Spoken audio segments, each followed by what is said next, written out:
tubahaye ikaze muri Prime Health Infinity. Ubu rwose biroroshye, nta mpamvu yo kwivuza ari uko warembye. Tugane tukugira inama zizewe kandi tuguhe produits z'umwimerere nziza ku buzima bwawe, zigizwe n'ibinini 80%, izindi zikozwe muri siro ndetse na powder zikomoka ku mugabane wa Aziya, mu bihugu nk'Ubushinwa, Ubuhinde ndetse na Malaysia. Produits zacu zikoreshwa mu kwivura ndetse no kwirinda indwara zose zirimo iz'imyororokere ku bagabo n'abagore, kubura ubushake, gucika intege mu gikorwa no kutabyara, prostate, umwijima, umuvuduko w'amaraso, diabete, stroke, impyiko, umugongo, amibe, igifu, hemorrhoide n'izindi ndwara zose zananiranye. Abari muri Leta Zunze Ubumwe za Amerika naho twagejeje stock, abari muri Canada, Australia, Europe ndetse na Aziya namwe dukoresha iposita ndetse na DHL mu gihe cy'iminsi 7 gusa imiti bayamaze kubageraho. Bari mu Rwanda ku Gisenyi ni ku muhanda w'Amadepo ibumoso umanukiye kwa Karaveri. I Kigali ni umuhanda uri inyuma y'isoko ujya Kigali Parents, hakurya ya restaurant yitwa Vision. Wanadusanga kandi Goma ni muri gare centrale Dogoma hafi ya Rompoe umuryango wa kabiri aho bisi zisohokera. Turabutsa yuko Goma na Gisenyi twamaze kubagezaho massage kugira ngo dufashe abakeneye kinetherapy, imitsi ndetse no kurwanya stress. Ku bindi bisobanuro waduhamagara kuri 0782 99 057 kazi muri Prime Health Infinity.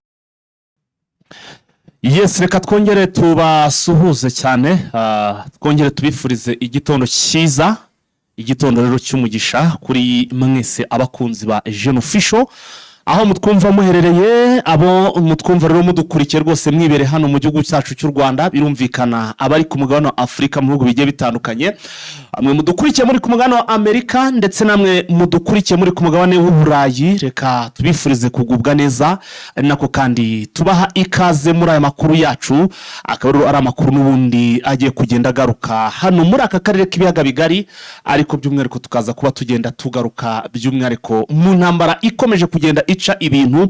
Iyi ntambaro ikaba iri kubera hano muri Uburasirazuba bwa Repubulika Iharanira Demokarasi ya Kongo. Tudatinze rero reka nkubwire ko turibuze kugenda tugaruka kuri izi ngingo z'ingenzi zikurikira. Turaza kugaruka ku mirwano yabaye ku munsi w'ejo. Ku munsi w'ejo muri groupe ngira ngo abenshi mwarabibonye, nibwo twa breakinze tubabwira ko Nyagasani mu by'ukuri ari we warinze guverineri Bahati Musanga Erasto ku bitero byari byamuteguweho.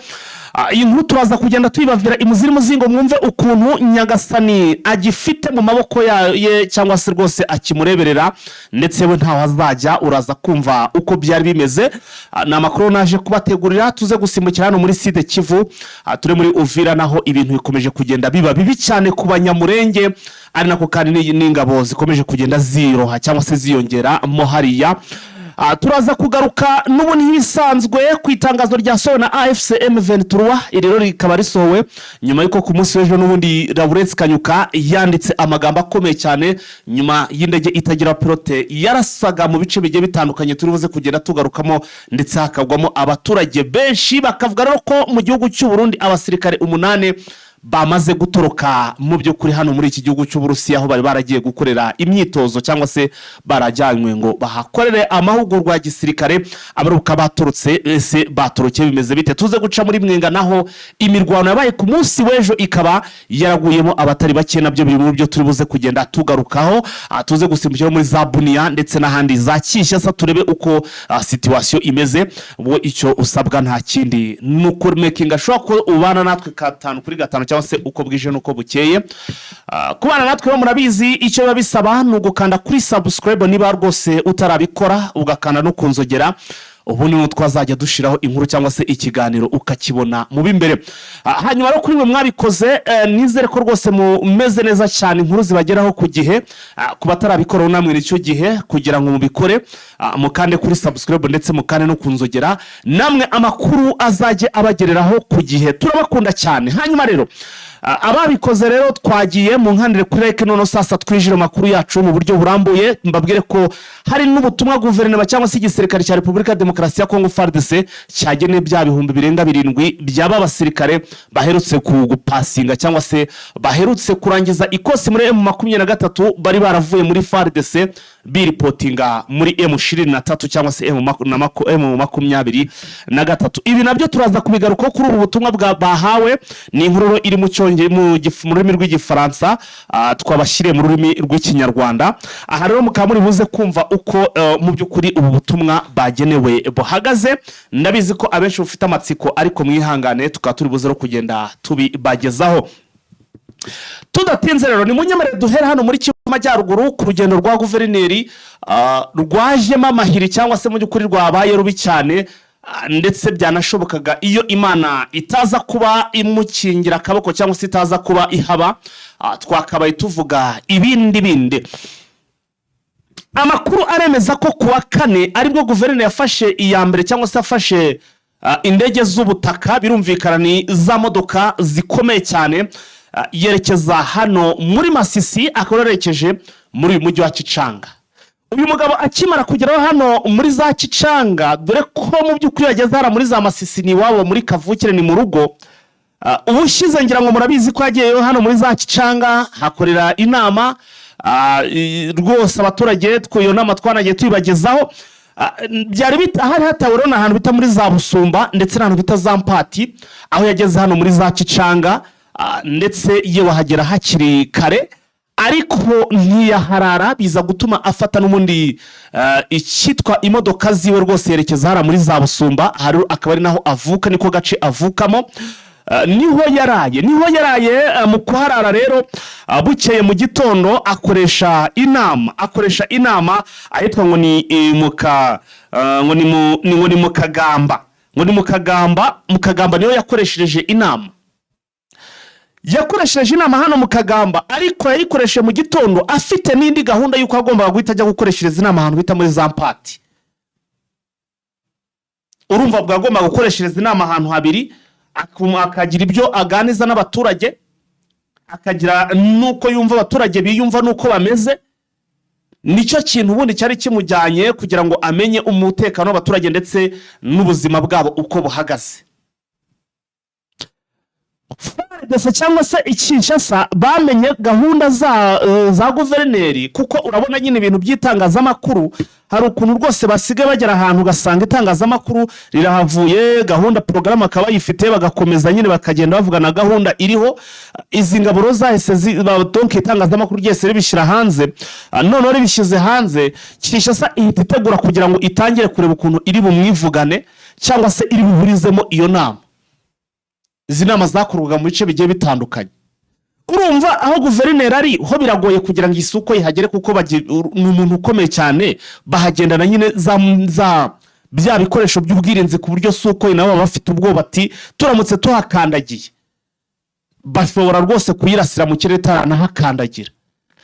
Ubwo aravuga ati niba rero inama yayitangirije hano muri za Busumba, reka tuburizemo igomba kubera he, reka turebe ukuntu twaburizamo igomba kubera ahantu bita za Mpati.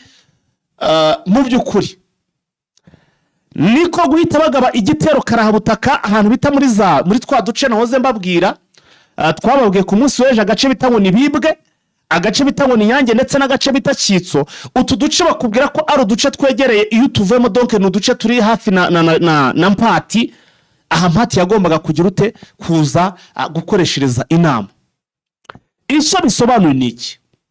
Umutekano wa guverineri ntabwo ari urindiwe gusa hano muri Mpati, ahubwo bari bawuzamuye nyine bawukajije. Abasirikare ba mbere bandi baba bagomba kurinda ibitero bya Wazana ndetse na FDLR, bari bamwe muri za Bibwe, za Nyange ndetse na za Kitso, ariyo force zirinze guverineri cyangwa se ziri gusigasira umutekano wa guverineri. Ugomba kubaho yaragombaga kwerekeza ahantu bita za Mpati, akarana akoreshereza inama. Niho zagombaga niho zari ziri vraiment, niho zari ziri. Iyi guverinoma rero ikibimenya yahise itangira kuzinetarariza, niko gutangira kohereza indege zitagira abapilote zo mu bwoko bwa drone CH-C4, ndetse bohereza na drone na ya ndege yo mu bwoko bwa Sukhoi nayo barayohereza ijya kurasa muri ibyo bice hano muri za Bibwe, Nyange ndetse na Kitso. Amakuru ndimo ndakura nuko utu duce ngo hagaragara nk'amashamba, ni nk'amashamba, ariko hakaba harimo inzu z'abaturage. Ariko ngo iyi ndege yararebaga izo nzungu ikagira ngo ni nk'ibivera cyangwa se ngo ni nk'inzu, nk'uko amakuru ndimo ndagenda nyakura ngo bagira ngo ni nk'inzu nyine z'abaturage, nk'amadefense cyangwa se nk'ibivera by'abaturage, kuko nta mihanda y'insisiro zirimo. Wenda ngo barabati n'abaturage dore n'insisiro. None se uko iragende izo nzu zose z'abaturage iracucuma, iracucuma harimo n'abaturage my friend. Muri make inzu zose zagaragaraga aho ngaho yo yazirasaga ivuga ko iri kurasa amazu y'abarwanyi ba M23 iracucuma. Abaturage bahaguye ni benshi cyane nkuko amakuru arimo kugenda tugeraho. Niyo mpamvu rero mwagiye kubona mukabona witwa Lawrence Kanyuka asohokanye ikintu cyitwa itangazo rikomeye cyane ririmo n'umujinya mwinshi cyane w'umurandura nzuzi, akavuga ati none icyo regime de Kinshasa bakoze ntikibaho, ntibisanzwe. Guverineri rero wari wateguye mu by'ukuri kuza hariya, bari bateguye drone igomba kumurasa, ndetse yari irimo yo yesta aho ngaho, iri hafi aho ngaho rwose, iri mu kirere. Biza kurangira guverineri nyine atagiye gukoresha iyi nama, ari nako navuga nti Imana ni nako yamutabaye cyangwa se yamurengeye, kuko murabizi ko ntabwo ari ubwa mbere murashishije drone. Murabyibuka ko nabwo yigeze kurokoka ubwo drone yabarasaga we n'uwitwa Castro. Ngira ngo iyi nkuru ntabwo tuzigera rwose, abenshi ntabwo bazigera bayibagirwa. Castro akaba yarahasize ubuzima.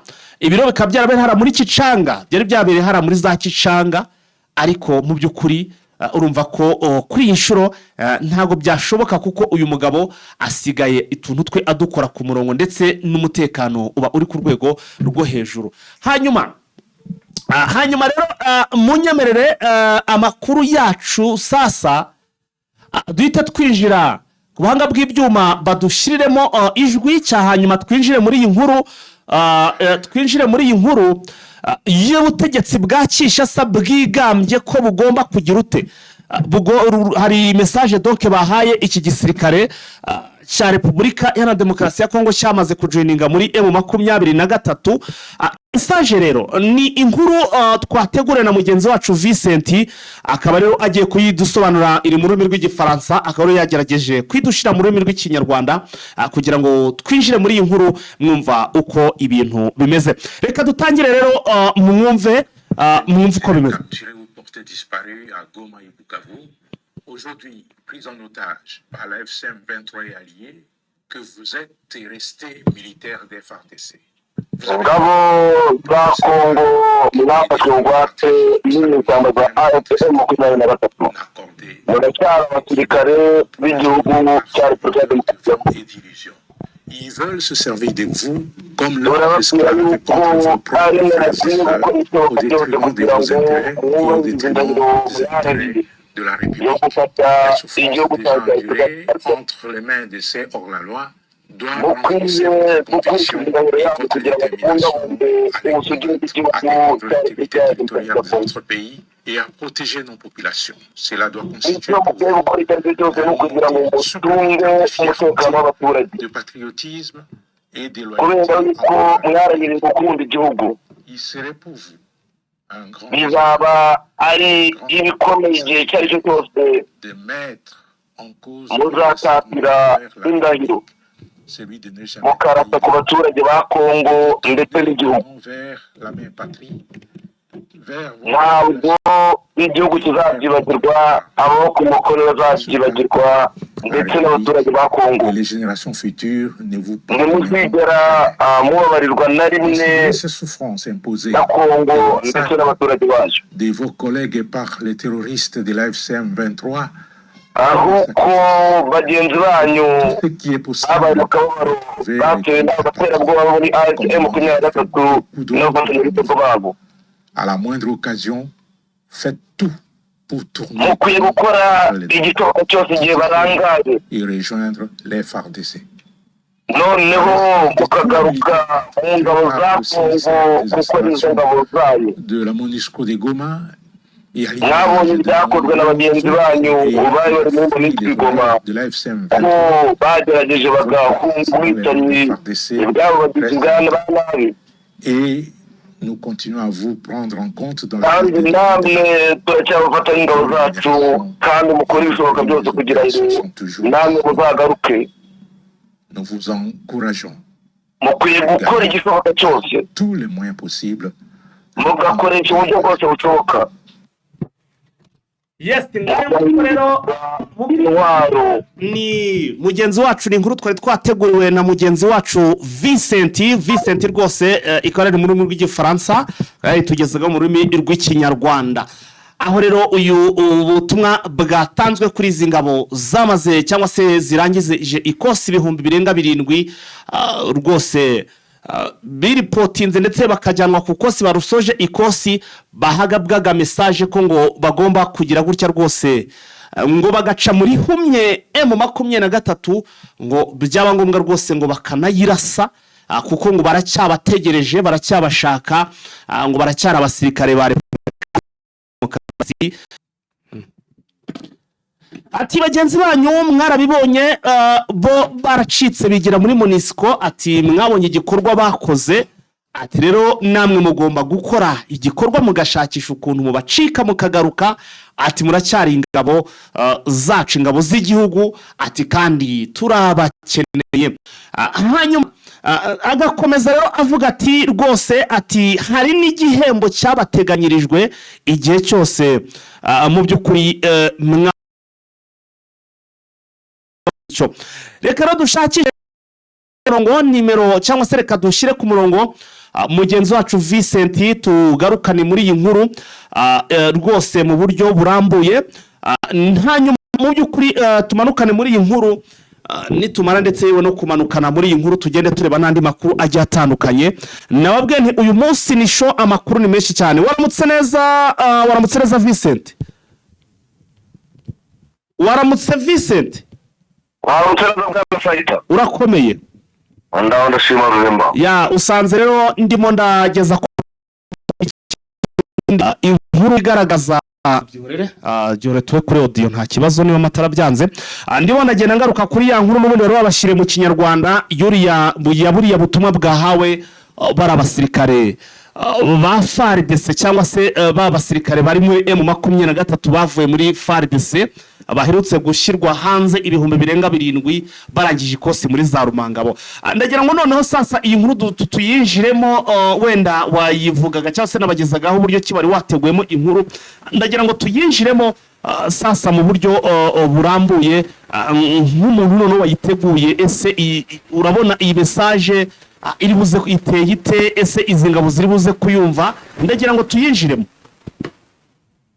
nibyo ni ubutumwa bwatanzwe n'umuvugizi wa FARDC yego Generali Sylvain Kenge Bomusa yego avuga yuko asaba abasirikare ba FARDC bari muri M23 ko bakwiye kwiyumva ko bakiri abasirikare ba FARDC ababwira yuko baragiye kugira ngo bacunge umutekano w'abaturage bakunda igihugu kandi basigasira ubusugire bw'igihugu ababwira yuko igihe icyo ari cyo cyose bari muri M23 badakwiye kwizera ibyo bababwira ko ari ibinyoma ko bakwiye kureba ko bitandukanye n'ubwicanyi bwa M23 nk'uko byakozwe na bagenzi babo bari bahungiye muri Monisco arabwira ati rero ikindi nuko mudakwiye kuzizera ibyo bababwira ngo mbe mwahindukiza intwaro murase Kongo cyangwa abaturage ba Kongo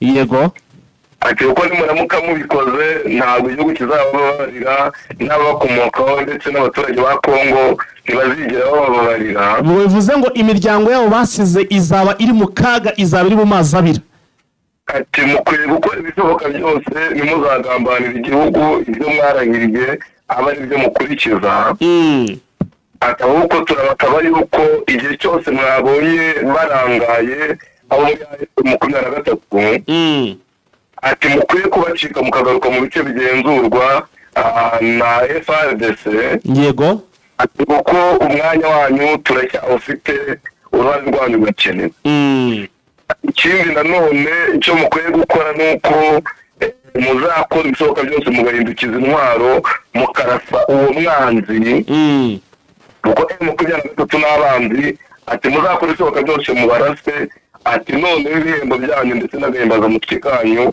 ati karahari nicyo ababwira kubona yuko abakangurira kutarasa bagenzi babo muri FARDC ahubwo bakazarasa abo muri M23.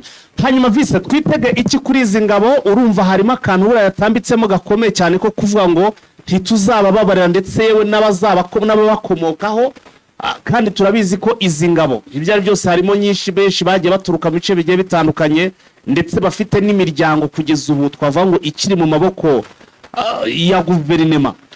Twitege iki izi ngabo urabona biri bugende bite zirakomeza zirwane kuri kote ya 23 bose biragenda bite urabona biri bugende bite? Ibintu byinshi buriya kuko M23 zishobora kuzarangara gato nyine nk'uko Sylvain Knibbo Musa babwira bikarangira basanga abari abasirikare bari kurasa abo muri M23 nk'uko byagezwe muri 2023. Wabonye ku 2023 irimo M23 icikamo kabiri buri gihande kimwe cyahindukiranye kibi kikakirasa. Abira rero M23 ibyiteze yuko bishobora kuba bigica aricyo cyose abasirikare bafatwa nabi bakagira ingwara cyangwa ntibabone umushahara yuko nubwo harimo ababizera ndetse n'ababona ko babohowe hari abandi batabizera kubera ko bagiyemo mu buryo batari bishimye ariko kuko bagira ngo bitabare nyine babone uburyo bakiza ubuzima bwabo. Yego bakaba rero bakumvira Sylvain Knibbo Musa ibyo babwira bagahindukiza imbunda bakarasa M23 banatabara n'imiryango yabo. Ntabwo ari ugutabara imiryango yabo tukuru kuko nabo ntabwo byabahira kugira ngo bave mu maboko y'abandi basirikare ba M23 ahubwo ni ukugira ngo berekane yuko ari intwari z'igisirikare cya FARDC yuko abasirikare 5 cyangwa 10 babikora ntabwo batabara bagenzi babo nk'uko bivuga ahubwo ni ukugira ngo berekane yuko ari abanyagihugu beza ari aba FARDC beza nk'uko Sylvain Knibbo Musa bivuga. Reka tuve kuri iyi nkuru rero turaza kugenda tureba ikiri buze gukorwa.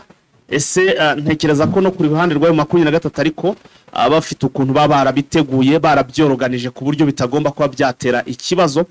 Reka ubwo twigire mu zindi nkuru zigiye zitandukanye aho rero ngo hari gututumba cyangwa se hano muri Repubulika ya Demokarasi ya Kongo hari gututumba intambara ikomeye cyane. Ariko mbere ko twinjira muri iyi nkuru y'uburyo ki iyi ntambara irimo iratutumba wanyemera Vincent tukabanza tukagaruka kutangaza n'ubundi rya AFC M23 basohoye ku munsi w'ejo nibwo twabonaga uretse Kanyuka abinyujije ku rukuta rwe rwa X yandika ko mu by'ukuri izi ndege zitagira pilote ndetse n'ingabo cyangwa se ni coalition irimo igisirikare cy'u Burundi FDNB harimo FARDC abacancuro yewe na Wazalendo bari bagabyeho ibitero bakoresheje indege. Vise ndagira ngo twijire kuri itangazo kuri inshuro n'ikiri tangazo rivuga ndagira ngo uyituvire mu zindi muzingo abo rigeze kuba dukurikiye. Itangazo ryaswe na AFC M23 ku itariki 19 z'ukwezi kwa 2025. Yego l'Alliance du Congo M23 porte à la connaissance de la communauté nationale et internationale des faits graves suivants. Baravuga bati Alliance du Congo iramenyesha imiryango ikorera imbere mu gihugu ndetse n'imiryango mpuzamahanga ibikorwa bibabaje kandi bikurikira. Mbere baragira bati vendredi 19 septembre 2025 le régime terroriste de Kinshasa a perpétré des massacres et commis des crimes de guerre d'une extrême gravité et ses forces coalisées ont bombardé les zones de Sama peuplées, Dovirgue, Chitso, et les environs, en utilisant un drone CH4 ainsi que des rotations aériennes d'un avion de combat Sukhoi 25 à 8h03 minutes. Une nouvelle attaque menée par un drone CH4 a ciblé Nyanje et ses avantours causa de mort de plusieurs civils. Tugiye mu kigo baragira bati ku itariki kwa gatanu ku itariki 19 z'ukwezi kwa 2025 ubutegetsi bw'iterabwoba bwa Kinshasa bwakomeje gukora ubwicanyi ndetse n'ibyaha by'intambara bikomeye byakozwe n'ihuriro ry'ingabo za leta ndetse n'abafatanyabikorwa babo barasa mu bice bituwe n'abaturage cyane bya Birwe, bya Kinzo, bya Heme ndetse n'inkengero zaho, ahakoreshejwe indege zitagira abapilote za HCH4 ndetse n'izindi ndege ebyiri ziri mu bwoko bwa Sukhoi 25 mu masaha y'iminota 3. Ibyo bitero byagabwe mu bice bitandukanye n'izi ndege cyane cyane nka Nyange ndetse n'inkengero zayo bitera ituza gutsindira benshi. Baragira bati par ces actes de site et criminels, le régime de Kinshasa a bafoué et piétiné avec mépris tous les efforts de médiation de leaders régionaux et des partenaires internationaux. Kinshasa est librement saboté la procédure de paix de Doha, démontrant ainsi son choix d'une solution exclusivement militaire. Ati urebye ibikorwa byabo by'ubugizi bwa nabi bigize ibyaha bikomeza kwiyongera, ubutegetsi bwa Kinshasa bwakomeje gukandagirana ingamba zagiye zishyirwaho ndetse n'uburyo bwagiye bushyirwaho n'ubuhuza ndetse n'ubuyobozi bwo mu karere n'abafatanyabikorwa babo mpuzamahanga mu kugira ngo hagerweho umuti nyawo wo gukemura amakimbirane. Kinshasa yakomeje kugaragaza yuko ibishyigikiye ibiganiro by'amahoro bya Doha, ikora ibikorwa ubona yuko yahisemo ibikorwa bya gisirikare ndetse no kurwana. Le 11 août 2025, nous avions publiquement dénoncé et alerté la communauté nationale et internationale sur le déclenchement d'une guerre généralisée par Kinshasa. Ati ku itariki 11 z'ukwezi kwa munani, ati 2025 twagaragaje yuko twamagana ibikorwa bikorwa n'ubutegetsi bwa Kinshasa. Ati dutanga impuruza ku muryango mpuzamahanga ndetse n'imiryango ikorera imbere mu gihugu. Ati twerekana buryo ki ubutegetsi bwa Kongo bwifuza yuko habaho intambara mu bice byose. Ati ibi twarabyamaganye ariko ubona yuko ubutegetsi bwa Kinshasa ntacyo babwiye. Icyakabiri baragira bati AFM 23 prenant en témoin le monde entier et condamné avec la plus grande fermeté l'Occident coupable et complice de la communauté internationale, des organisations humanitaires et des défenseurs des droits de l'homme qui assistent et spectateurs au massacre. Kiratanga umuhamya ku isi muri rusange ndetse ikamagana ugutesheka kw'imiryango mpuzamahanga ndetse n'imiryango imbere mu gihugu n'ubufatanyacyaha bw'iyi miryango, yaba ari imiryango yo kubungabunga uburenganzira bw'ikiremwamuntu, ibyo bakora mu gutegeka ndetse no gukomeza kurebera no kuba abafana b'ubwicanyi buri gukorwa n'ubutegetsi bwa Kinshasa ku baturage bacu. Barasoza bagira bati face à ces attaques et à cette technique et la propagation des discours de haine depuis Uvira, nous tenons dès présent en état de légitime défense et nous nous engageons fermement à protéger et à défendre notre peuple sans revanche, à éliminer toute menace à sa source. Ati dushingiye ku bitero ndetse bigabwa n'ubutegetsi bwa Kinshasa, ukumaraho ubwoko bigenda bikorwa ndetse n'ikwirakwizwa by'amagambo y'urwango bikorwa biturutse Uvira. Ati tumenyeshe Rwanda ko tuzakomeza kwirwanaho, kurwana ku baturage. Ati kandi mu buryo bufatika kandi mu buryo rusange. Ati tuzakomeza dutumire abaturage bacu umutekano. Ati kandi tuzakora ibishoboka byose kugira ngo duhagarike ubugizi bwa nabi duhereho bukomoka. Vise uvuze ku bigendanye no gushaka kumara ubwoko, uhita unyinjiza ndani muri Uvira, aho amakuru ari guturuka muri Uvira avuga ko rwose abanyamurenge benshi rwose barimo kugenda bafungwa bazira ngo kuba bitwa ibyitso bya M23 ndetse n'atwirwaneho. Ndagira ngo iyi nkuru nayo tuyinjiremo. Nibyo mu makuru twabonye harimo abanyamurenge benshi bafunzwe bafungwa nyine bitwa yuko ari ibyitso bya M23 nk'uko amakuru twagiye tuyabona tugeraho. Ariko rero abantu benshi bafungwa n'abo mu bwoko bw'abanyamurenge, harimo uwafunzwe bita Eric Ngabo, yego, abafunzwe bita Serugaba, abafunzwe bita Nyanebuka, hari uwitwa Rudaragiza Mutabara, ndetse n'abandi benshi batandukanye bakaba bagenda bafungwa kandi bafatwa mu buryo bunyuranyije n'amategeko. Yego, bikaba bigenda bikorwa mu bice bitandukanye, birimo ingabo za leta, FARDC, harimo umutwe wa FDL ndetse n'indi mitwe itandukanye ihuriye muri Wazalendo. Rero ubwicanyi ndetse n'ifungwa bukorerwa abanyamurenge, atubona ko ari ibintu bigambiriwe kandi babibakira mu buryo butari ubwa none gusa, ari ibintu bimaze igihe. Ndumva ibintu bitoroshye rwose, ibintu ntabwo byoroshye na gato. Reka tuva rero Vincent, hano muri Repubulika ya Demokarasi ya Kongo haratutumba ikintu kisa n'intambara ndetse ikomeye cyane.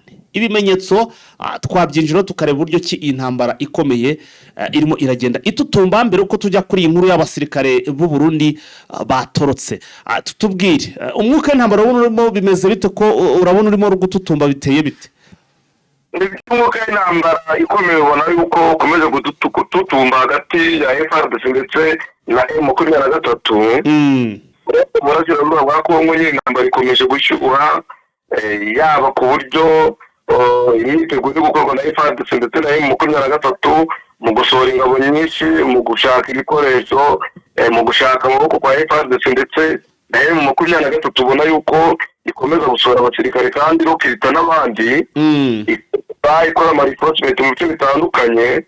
Ukabona rero M23 yasubukura intambara urebye no mu matangazo genda usohora, ukabona ishobora ino ntambara ishobora kugira ubukana burenze ubwa mbere, kuko hari kongerwa imyitozo nyine mu gisirikare by'umwihariko cya leta ndetse n'icya M23, kandi ukabona abarwanyi urushaho kwiyongera ku mpande zombi.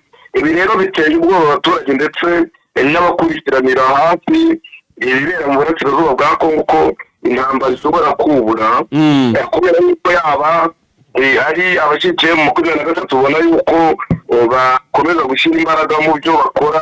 Urebye abaturage uburyo bajya mu gisirikare cya M23, wareba abashyigikiye FARDC, yaba ari abibere mu gihugu n'abo hanze y'igihugu, ndavuga n'ingabo z'abarundi ndetse n'abacanshuro, ukabona bakomeza gukora ibikorwa bigamije kugira ngo intambara yembe. Wanareba amagambo avugwa n'abayobozi ba AFM M23, yaba ari ku rwego rwa politiki ndetse no ku rwego rwa gisirikare, ukabona ko nta handi bica bishyira ari intambara. Wareba igisirikare cya Kongo icyo kivuga, wareba abanyepolitiki ba Kongo icyo bavuga, byose ukabona ko nta handi bica bishyira ni mu ntambara, kandi ishobora kuzajya bitobokana kurenza intambara yindi yabaje. Urabizi ko niba FARDC yahisemo gukoresha SCOE ndetse na CHKP, mu by'ukuri ntabwo ari ibintu byakoroha mu gihe aba bayobozi ba AFM M23 bakibasirwa n'ibi bitero, hakaba hari n'uwahitanwa nabyo. Intambara ahora yuko yafata indi sura ikomeye kurenza iyo twabonaga, kandi ubona yuko M23 nayo nta gahunda ifite yo guhagarika intambara, na leta no nta gahunda ifite yo guhagarika intambara mu bice byose. Ushobora kubona ko intambara izabadinariza mu bindi. Vise twagiye rero dusimbukire gato mu gihugu cy'u Burundi. Abasirikare 8 bari gukora imyitozo mu gihugu cy'Uburusiya batorotse. Bigaragare ko aba mu by'ukuri barabagomba bari barajyanwa na kugira ngo baze ko hari icyo bahindura n'ubundi muri iyi mirwano, cyangwa se ahangaha n'ubundi muri Burasirazuba bwa Repubulika ya Demokarasi ya Kongo, dore ko ariho urugamba rwabo rusa naho ruri muri iyi minsi. Ndagira ngo iyi nkuru nayo tuyigarukeho. Ibyo n'abasirikare 8 b'u Burundi bari barorejwe mu myitozo ya gisirikare mu gihugu cy'Uburusiya mbere yo kujya mu ntambara mu Burasirazuba bwa Repubulika ya Demokarasi ya Kongo nk'uko bivuga. Tugeraho rero ko batorokeye i Moscow, ubutoroka nyine bukaba kwaratewe n'uko babonaga bashobora gusubizwa kurwana mu Burasirazuba bwa Kongo, kuko na bagenzi babo benshi bariyo. Bakavuga bati rero ntabwo twifuza gusubiraho, kandi ntitudasubiraho baradufunga nk'uko bagenzi bacu bagiye babafunga. Turabizi yuko ingabo z'abarundi zasinye amasezerano na FARDC mu guhangana n'umutwe wa M23 bakaba ntabwo rero twumva impamvu twakwiye kuba duturira muri iyi ntambara ko tubona yaturenze ariko bagafatira cyo guhunga ko babona nta kindi bakora kuko nibaramuka bagarutse bazafatwa ku mvu n'ubundi bakajyanwa bakangwa bagafungwa ingabo zifatanye n'iza Kongo mu rugamba ko rwanye mu 23 kugera muri 2023 nk'uko twabibonye n'amasezerano basinye mu mpera za 2022 yabyemeje ntabwo rero ubona aba basirikare baraturutse kubera yuko ari imyitozo yari ikomeye yego ahubwo nuko batinya ko bazagarurwa n'ubundi mu kurwana mwa bino bice by'uburasirazuba bwa Kongo rero amakuru akavuga ati harimo abakoloneli mu ngabo z'Uburundi nyine harimo abofisiye harimo abajenerali ati bafashe iki cyemezo cyo guhunga kubera yuko babonaga mu by'ukuri nta bandi bice bishira abajenerali rero mu ngabo z'Uburundi bamwe bagiye banga kuba barwana boherezwa n'ubutegetsi bwa Kongo bakavuga bati ntabwo dusubirayo ababyanze bose babizi yuko bafunze bafunze benshi ariko amazina yajya agaragara ikindi gihe nibo bagaragaze bakavuga bati n'ubundi turajyayo ntabwo amafaranga twemerewe tuyabona ati nta mpamvu yo gukomeza rero kwishora mu muriro kandi nta n'icyo tubona aha reka twigire muri za Mwenga rero mu by'ukuri mu mirwano ikomeje kubera hano muri za Mwenga aho mbona abaturage bakomeje kugenda bawuhagwa ari benshi Vincent ni imirwano yabaye hagati y'abarwanyi ba wazare n'amatsinda abiri ubwayo arashwana ashwanye noneho birangira arasanye amakuru yose nuko bavuga yuko hapfemo abantu 8 ndetse abandi 5 barakomereka bo muri Wazarendo yego babaye kuwa kane ku itariki 18 z'ukwezi kwa Cyenda 2025 aho muri santere ya Mwenga ariho izi Wazarendo zombi zarwanije yego bari ko ari ingwano ikomeye cyane ku buryo umujenerali bita General Topolaka bita Marayika ndetse n'umujenerali bita Nyakiriba aribo basubiranyemo ariko bikavuga yuko General bita Marayika yari asanzwe ashyigikiwe na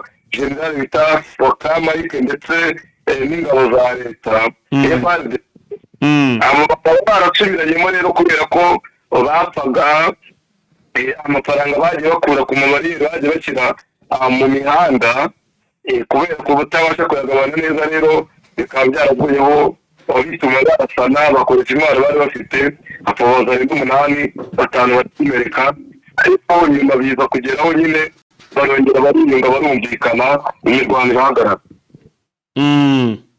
ubu nubanga ubutuzo haragahenge kubera yuko baje kugera barumvikana barahura ibibazo barafitanye basa n'ababikemuye aha nguko rero ngayo rwose ibyo ntibiri kubera hara muri za Mwenga cyangwa se n'ibyabere hara muri za Mwenga aho rwose barwanye cyangwa se basubiranyemo Vincent ndagira rero ngo sasa utwinjize no mu zindi nkuru cyangwa se utugezeho n'izindi update waduteguriye update zo nyinshi za Bunia amakuru ari menshi yego Bunia igisirikare cya FARDC gihuye mu mutwe wa Tigre kivuga yuko kirimo gikora ibishoboka byose kugira ngo kirwanye abagizi ba nabi bari mwabi abice muri operation Commando Wewa yego ejo batangira urugendo bakoresheje amamoto bazenguruka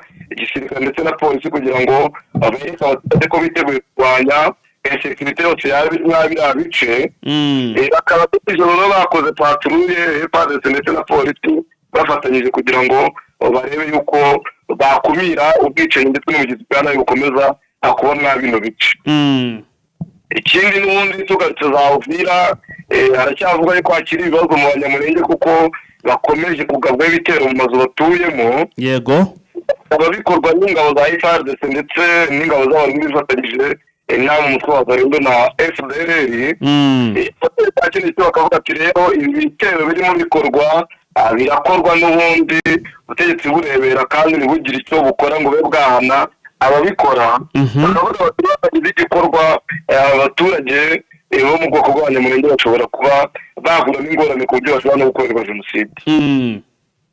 Tugarutse ku rubanza rwa perezida Joseph Kabila, yego urubanza ryari riteganyijwe ko rutomwa ariko ruza gusubikwa kubera yuko abunganizi bo ku ruhande rwa leta bavugaga yuko bifuza kuzana abatangabuhamya bagaragaza by'umwihariko ko ubwenegihugu bwa Joseph Kabila bushidikanywaho uko ibyerekeranye na AFM 23 ibona amafaranga abigizemo uruhare. Aba rero bunganizi ejo ntabwo babashije kuzana abatangabuhamya babo bari bari kuzamira, yego yuko icyabitse kutabazana ari uko leta itijeje bano batangabuhamya umutekano mu buryo bwo kubacungira umutekano ku buryo buhoraho. Baravuga ko ntabwo dushobora kuzana aba batangabuhamya kuko bashobora guhura n'ingorane mu gihe baba badacungiye umutekano ku buryo bufatika ndetse n'uburyo bwa transport atari leta ibwishyuye. Kuba rero itsinda ry'abavoka bita Maître Richard Bondo avuga yuko batabazana kubera ko umutekano wabo ushobora kujya mu kaga igihe cyose leta itabishyize mu bikorwa ngo ifate uyu mutekano nk'aho ariyo igomba kuwucunga mu buryo buhoraho. Ikindi rero twagarukaho ni Kinshasa ku byerekeranye n'iyeguzwa rya biro ya Assemblée Nationale ariko umutwe w'abadepite igizwe n'abantu barindwi ariko batanu muri bo bakaba aribo basabirwa kwegura, harimo Vitali Kamere na bagenzi be bane. Hashyizweho rero komisiyo ikwiye kuba yiga ku busabe bw'abana badepite bagejeje mu nteko ishinga amategeko, ikaba ari komisiyo iyobowe na depite Peter Kazadi. Yego ariko mu gihe ejo hashyirwaho iyi komisiyo, urumva yuko iyi komisiyo nyine yaje mu gihe bidasanzwe igizwe n'abantu bagera muri 22. Bikaba bivuga yuko rero baziga ubusabe bw'abadepite batumize abangaba bashaka yuko begura bagere muri komisiyo kugira ngo bumve. Ariko ejo mu gihe bitabaga uyu Vitali Kamere yitabaga iyi komisiyo, yaragiye asobanura ibyo bakora, ibyo bakoze, ibyo bashinzwe nyine bisobanura, ari kumwe na Kazadi ndetse n'abandi bakuriye ino komisiyo. Amaze kubisobanura iyi komisiyo nayo yicara ibanza isuzuma ubu busabe. Ubu busabe rero habonetsemo ikibazo gikomeye kubera ko hasanzwemo ibintu byinshi bitakihanganirwa. Icya mbere aho basanze ko hari abantu bari kuri iyi lisite batari abadepite, yego kandi basinye harimo uwo bita Murumba Kanyinga, akaba agaragaye kuri lisite ariko mu by'ukuri atari depite. Hagaragara uwitwa Karonji Titane Twane, akaba ari ku rutonde ariko atarasinye. Icyo kikaba ari ikibazo cyagaragaje. Hagaragara uwo bita Muramba Mandejeri, yego afite inshuro ebyiri, yasinye inshuro zirenga ebyiri. Kuri paji ya 8 mu bipapuro byatanzwe barabigaragaje, bagaragaza uburyo ki hari undi bita Jeri Murumba nyine ku mapaji menshi ko yagiye asinya agasinya rumwe kandi henshi. Ibyo nibyo twabashije kubona urutonde, ndetse hagaragara n'amasinyatire 25 nayo yahimbwe kubera yuko bafashe urutonde rw'abadepite bose n'uburyo bagiye basinya, yego babibita n'amasinyatire ariko ari urutonde. Yego bigaragara ko rero bagiye babasinyira mu buryo butandukanye n'uko basinyaga. Bikaba bivuga yuko rero inzego z'ubutabera zishobora gukurikirana abantu badepite bajyanye uru rutonde rw'abantu bifuza yuko Vitali Kamere na bagenzi biwe beguzwa, bakaba bakurikiranwaho inyandiko mpimbano. Tunyarukire muri Leta Zunze Ubumwe za Amerika. Yego Perezida wa Leta Zunze Ubumwe za Amerika Donald Trump avuga yuko yababajwe cyane na Vladimir Putin w'Uburusiya ngo nyuma yo kunanirwa gufata ingamba zo kurangiza intambara ayo muri Ukraine nk'uko Trump yabitangaje yaravuze ati twumvikanye na Putin yuko iyi ntambara irangira ariko mu bihe bitandukanye ntabwo yabyumvise ahubwo yakomeza gukora ibikorwa bitandukanye n'ibyo twumvikanye twumvikanye yuko agomba guhura na Zelensky bakaganira bakumvikana uko intambara irangira kuko ni intambara irimo iragwamo abaturage benshi ba Ukraine ni intambara irimo irateza ibibazo hirya no hino ku isi yego nababazwe n'uburyo Putin yari yagitinda kugira byumva ahubwo yakomeje kugaba ibitero kuri Ukraine ibitero byakoresheje drone ndetse n'izindi ndege z'intambara mu by'ukuri yagaragaje yuko akiciriye nyine uburyo ki uyu mugenzi we Putin yitwaye ndetse n'ingamba yagiye afata mu bihe bitandukanye mu kugira ngo iyi ntambara irangizwe agaragaza ko rero ibi bikomeza azafata izindi ngamba twasoreza mu Bwongereza yego mu Bwongereza naho urabizi yuko hari hariho amasezerano hagati y'ubwami bw'Ubwongereza ndetse na leta y'u Rwanda mu byerekeranye no kwakira abimukira birukanywe n'iki gihugu bahagiye mu buryo budakurikije amategeko yego kuko ni amasezerano yarwanyijwe n'abaharanira uburenganzira bwa muntu mu Bwongereza ndetse no mu Rwanda bamwe mu banyepolitiki bagiye babirwanya mu Bwongereza haboneka abagiye batanga ibirego kugira ngo iki cyemezo kidashyirwa mu bikorwa ishyaka rero ry'abakonservateri ryo mu Bwongereza ryatangaje ko riteganya ko rizabyutsa gahunda yo kohereza abimukira mu Rwanda igihe rizaba risubiye ku butegetsi rero nyuma y'uko minisitiri w'intebe Keir Starmer uyobora guverinoma abimunaniye ati turavuga ko twebwe tugaruka ku butegetsi tuzongera kubikora kandi tubigereho numva twasoreza yes vise reka dusoreze ahangaha amakuru yacu ubwo nyine turaza kugenda dusubira cyangwa se turaza kugenda tugeza ku badukurikiye andi makuru mu yandi masaha ari imbere yes bakunze Jeune Official rero rwose ngira ngo mwabyumvishe ko ibintu bikomeje kugenda bizamba cyane cyane rero hano mu banyenge ubona hano muri cy'amajyepfo muri hano muri mujyi wa Uvira ibintu bikomeje kugenda biba bibi cyane gusa ariko bakaba barimo kugenda bafungwa gusa ariko ukabona ko M23 hari izindi ngamba hari indi myanzuro irimo kugenda ishyiraho cyangwa se ifata zishobora rero no kuza gutuma rwose habaho ishyitwa impinduka cyangwa se impinduka tukabona mu by'ukuri hari ikiri gukorwa ndetse yewe bigatuma wenda habaho kubohora iyi Uvira reka duhirira nga tuze gusura abandi masaha turabakunda cyane ca